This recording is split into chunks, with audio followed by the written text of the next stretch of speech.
Welcome, Valpo fans, to this week's edition of Valpo Basketball Weekly, brought to you by Lakeshore Bone and Joint Institute. I'm Aaron Levitt, joined today by Valpo women's basketball head coach Courtney Boyd. Coach Boyd, thanks for being here.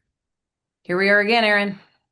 You've got 2 weeks left in your regular season. You're still looking for that breakthrough, but I think there's been a couple good stretches the last couple weeks. You look at the game at Murray State, the conference leaders, I think a really good first half there in that game. And then last time out at Drake, obviously you get out to a hot start. You led for over 30 minutes in that game. What have you seen during those good stretches that have enabled you to play that well? And then how do you kind of take that and extend it further over a full 40 minutes? I think what we've seen is just the difference in the confidence to start the game. When we can come out in the first quarter and we can get off to a really good start, we're trusting the system, we're trusting each other, we're getting in a little bit better flow. And a lot of that comes honestly from offense. And so when we see the ball go in the hole, I think it makes for a different environment. I think it makes for a different flow of the game going into the second quarter. We can make adjustments as needed, and we're forcing our opponents to make adjustments. So those have been the things that I think that we've really done a good job of in the games that you mentioned. It just kind of gave us a little bit better of an opportunity to set ourselves up for having a better second quarter, which we struggled there for a while last time we talked. And then it took us in the Drake game. It even carried us, like you said, into that 30 minutes into past halftime. So if we can get off to a hot start, it really helps us. But then we figured out ways to make it uncomfortable. At Murray State, I didn't feel like they got a comfortable shot there in the first quarter or so. And at Drake, we were forcing them to run different sets and be in different defenses and change their game plan, hopefully more than they planned. And so that's what we're looking to do. And that gives us a little bit different amount of confidence playing against the teams that we've played in the last few games. That Drake game, you actually took their first shot. They ended up taking the lead early in the fourth quarter, and we came back. You go up seven with 5:22 to play, and then their star player, Abby Alsma, gets open for three-pointers on back-to-back possessions. You still had the lead at that point, but that really felt like the turning point of that game. Is that a case of learning that you have to lock in every single possession where, hey, maybe if it's more of a deficit, it doesn't matter as much, but in that case, you miss locking in for two possessions, all of a sudden your 7 point lead's down to one. Yeah, I think it's hard to correlate to your point of, the difference in whether it's a 2 point game or a 22-point game. And it doesn't matter if it's a 2 point game or a 22-point game. And we talk about this all the time because whatever you're practicing in the 22-point game is going to lead to what happens in a 2 point game. And so to your point, that possession is huge, right? She gets off 1 3. Okay, we live with it. We make an adjustment. She gets off back to back threes and kind of takes the swing of the momentum.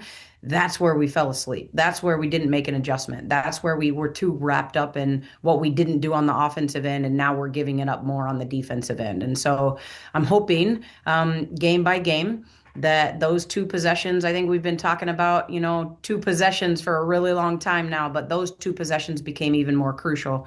And hopefully that it was kind of an aha moment for us to carry that confidence going into that, the last 5 minutes of the game. Saturday, you return home to the Arc after a long stretch of road games, and it's always a special day when you celebrate Senior Day. We're honoring three players this year. I want to give you a chance to talk about each of them here. And let's just start with Bella Swedlin, someone who came in prior to last year, has really fought through injuries her entire career. Just talk on what she's meant to you in the program and just her fight to be able to contribute as much as she has this year.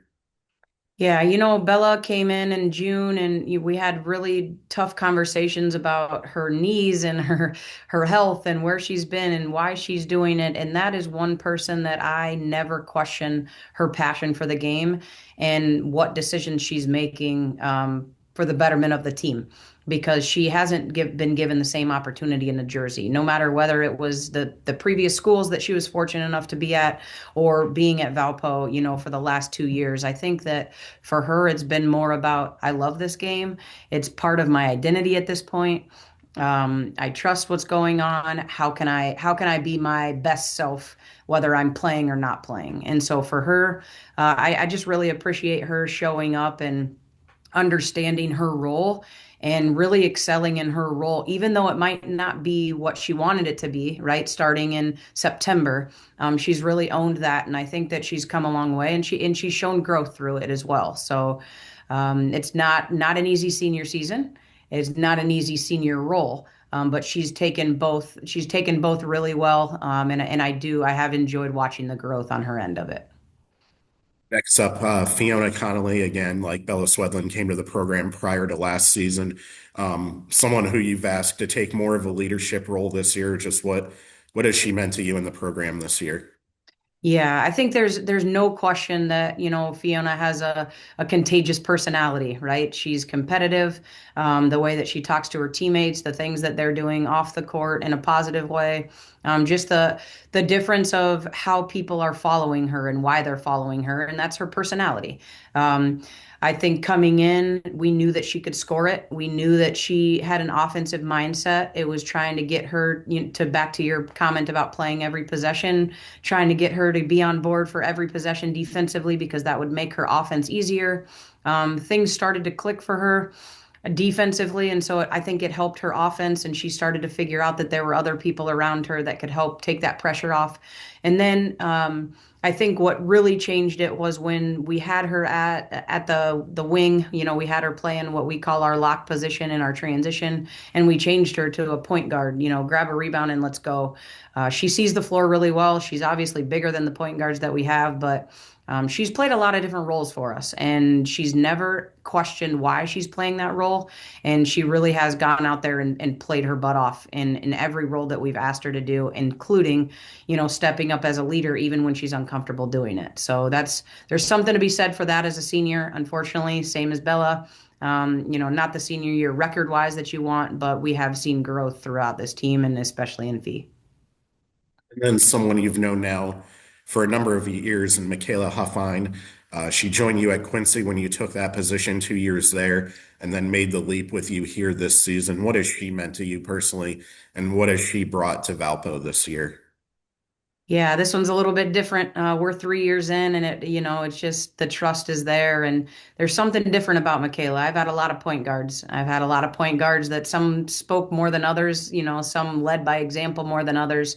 Um, she's just someone that you never question if you're not in the room what's being said and how it's being said. I've never questioned that. I've never questioned whether she's preparing the way she should. There are times where she gets put in positions that, maybe she's too little to make that layup, and she's been told she's been too little for a really long time, but she's still going to take it if she thinks it's going to help us put a position to win. She's a trustworthy teammate. She's someone that I do trust with a ball in her hand. Unfortunately, God didn't give her as much height as she would have loved, but I think that the relationship between her and I has really, really grown this year, and the things that she's been able to do and to put some of her teammates in the position to have the success that they've had, whether it's, maybe not on the final scoreboard, but as an individual, she's really grown, and she's had her ups and downs. She had a really successful junior college season, came and played with us. We had our ups and downs first year, together. Second year, she only played half the season, and here we are at, whatever our overall record is. So she's had quite the journey, but I'm really proud of the way that she's approached it. She's taken it, and I really do think that she's become a better person for it. Fortunate or unfortunate circumstances. So I wouldn't have changed asking her to come for anything. Well, it's a busy last 2 weekends of the regular season. Road game Thursday evening at UNI, and then, as I mentioned, senior day is this Saturday at the Arc against Illinois State at 1 p.m. Then next week, the regular season ends with a pair of home games: Belmont next Thursday at 6 p.m. and Murray State next Saturday at 1 p.m. Coach Boyd, thanks for joining me today. Good luck these last 2 weekends. Appreciate it, Aaron. This has been Valpo Basketball Weekly, brought to you by Lakeshore Bone and Joint Institute.